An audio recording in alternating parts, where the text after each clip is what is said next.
देव ठेवील तैसे राहावे. महाराज जशी अवस्था प्राप्त होईल त्या अवस्थेमध्ये आपण राहावं सावतोबर आपल्याला शिकवतात. देवाला विनंती करतात की देवा माझं तुझ्या ठिकाणी जे प्रेम आहे त्या प्रेमाचा कधी भंग होऊ देऊ नको. भंगो निधी माझे प्रेम हाची चालवावा नेम. भगवंताजवळ प्रार्थना करतात देवा मला जी प्रेमाच्या सागराची उपमा प्राप्त झालेली आहे. तुझ्या संबंधी जे प्रेम आहे विश्वाच्या संबंधी जे प्रेम आहे त्या प्रेमाचा कधी भंग होऊ देऊ नकोस. भगवंताजवळ मागणारे सावतोबार आहे. 40 अभंगामध्ये संपूर्ण जीवनाचं सार सावतोबारायांनी आपल्याला सांगितलं. सावतोबारायांचे अभंग लिहिणारे काशीबा गुरव यांनी सावतोबारायांचे अभंग लिहून काढलेले आहेत. कारण प्रत्येक संतांचे अभंग लिहिलेले दिसून येतात. ज्ञानोबारायांची ज्ञानेश्वरी सच्चिदानंद बाबांनी लिहिली. तुकोबारायांचे अभंग संताजी महाराज जगनाळे यांनी लिहिले. जनाबाईचे अभंग भगवान परमात्म्याने स्वतः लिहिले.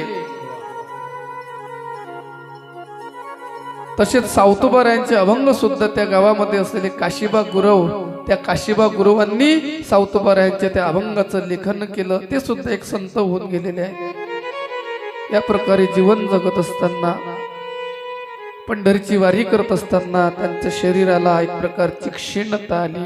आषाढ महिना चालू आहे आणि त्या आषाढ महिन्यामध्ये त्यांच्या शरीराला थोडी पंढरीची वारी नेमकी होऊन गेलेली होती. पंढरपूरहून येणं झालं होतं आणि पंढरपूरहून येणं झाल्यानंतर कारण काही लोक म्हणतात सावतोबाराय पंढरपूरला जात नव्हते, पण त्यांनी स्वतः सांगितलं पूर्वापार कुळी पंढरीचा नेम. माझ्या कुळामध्ये पूर्वीपासून पंढरीचा नियम होता आणि तोच नेम मी सांभाळला. पंढरीची वारी झालेली आहे. आषाढ महिन्याचा कृष्ण पक्षामधली चतुर्दशी आणि त्या चतुर्दशीच्या दिवशी महाराज थोड्या अगोदरच्या दिवशी शरीराला क्षीणता प्राप्त झाली आणि शरीराला क्षीणता प्राप्त झाल्यानंतर त्यांना कळलं. कारण साधू संतांना त्यांचं मरण कळत असतं. तुकोबारे सांगतात आपुले मरण पाहिले म्या डोळा तो झाला सोडा अनुपम्य.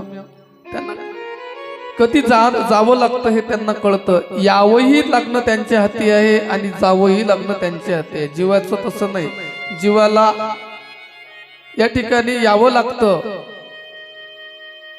साधू संत या ठिकाणी येत असतात आणि देवाला आणावं लागतं महाराज. त्या प्रकारे आणि चतुर्दशीच्या दिवशी सकाळी उठल्यानंतर स्नान केलं. उठून प्रातःकाळी करून या स्नान केलं. स्नान केल्यानंतर त्यांचा जो नित्यनेम आहे तो नित्यनेम आवरला आणि नित्यनेम आवरून देवाजवळ आसन घातलं. आसन घालून बसलेले आहेत. आसन घालून आसन यथाविधी.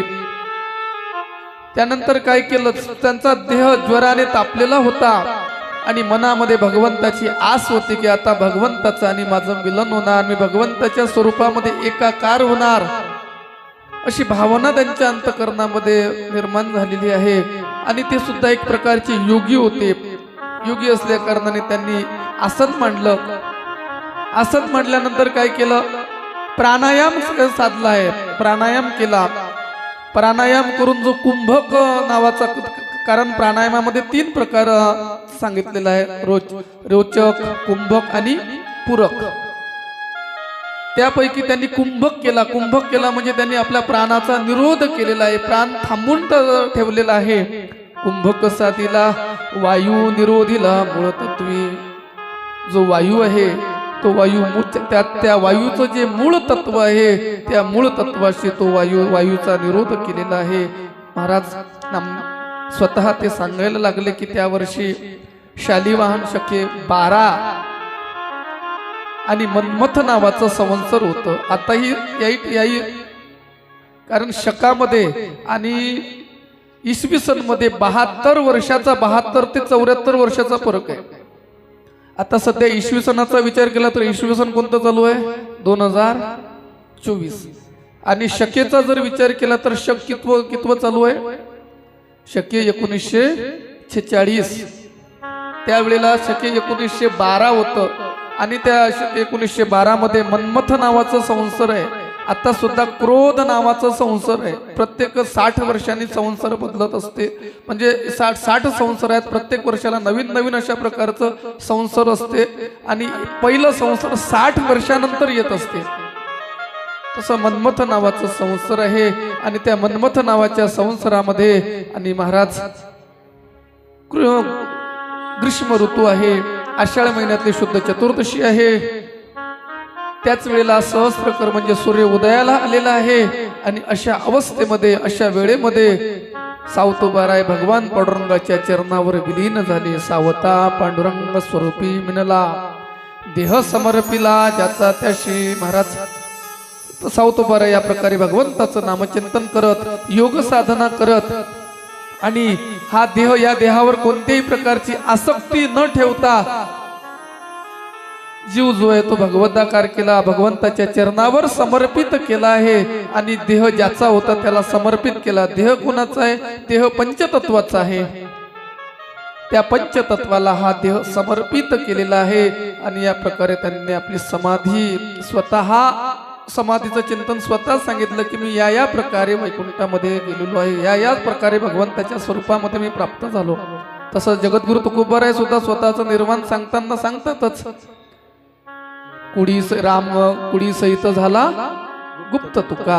त्या प्रकारे सावतोबाराय सुद्धा स्वतः सांगतात की मी भगवान पांडुरंगाच्या चरणावर समर्पित झालो. निष्ठा भगवंताच्या ठिकाणी असे असलेले संत शिरोमणी प्रेममूर्ती प्रेम भांडारी सावतोबाराय आजच्या दिवशी भगवत चरणामध्ये विलीन झाले. त्यांचा समाधी दिवस महाराज ते आपल्याला करावं लागतात. संतांच्या पुण्य देवाच्या जयंत्या कराव्या लागतात आणि संतांच्या पुण्यतिथी कराव्या लागतात. का? संत त्या तिथीला पुण्य देऊन गेलेले आहे आणि आपण ती तिथी आपल्या जीवनामध्ये जर केली तर आपणही पुण्यमय होऊ. हा संतांचा महिमा आहे.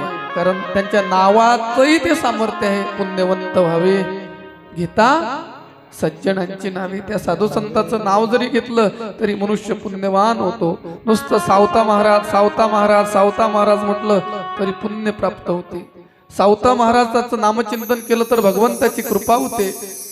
सावता महाराजांचं नाव जर आपण अखंडपणाने आपल्या मुखामध्ये ठेवलं तर देवालाही त्याचा हरिक वाटतो, देवालाही त्याचा आनंद वाटतो आणि देव त्याला त्याच्या जीवनामध्ये कोणत्याही गोष्टीची कमतरता पडू देत नाही.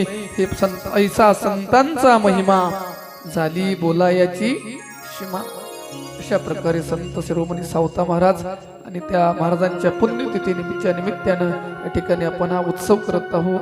त्या अंतर्गत शिवकथेचं चिंतन या ठिकाणी करत आहोत. महाराज थोडक्यामध्ये सावता महाराजांच्या चरित्राचा विचार केला. आता आपण आपल्या